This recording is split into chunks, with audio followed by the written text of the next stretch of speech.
what I've got here is a caster camber plate. And caster camber plates move in two directions, forward and backwards and in and out.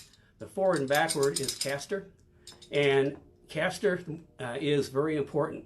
In a Mustang, you want to push it all the way back toward the back of the car, maximum caster. You can't put enough caster in a Mustang. What that does, two things. First of all, it creates great high-speed stability.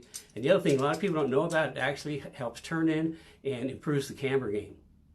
And in and out is camber. And what we want is negative camber, which means the inside of the tire is pointing inwards.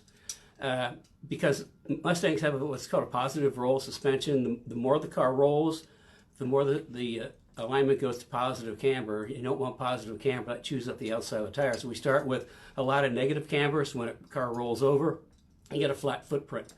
So the trick I have is you go to your whatever you get your car aligned. Get your street alignment, which is like 0.75 to negative 0.75 to 1.25 negative camber. And then what you do is you make some marks on the plate and marks on the strut tower. And then when you get to the track, you loosen up the nuts and you just drop it all the way in, full negative camber.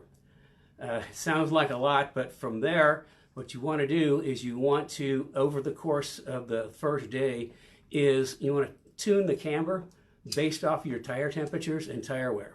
And we'll get on tire temperatures a little bit later in this, but that's kind of the trick. And then after you're done at the track, you just move it back, line the marks up, and boom, you got your street alignment back. So that's kind of like my little trick.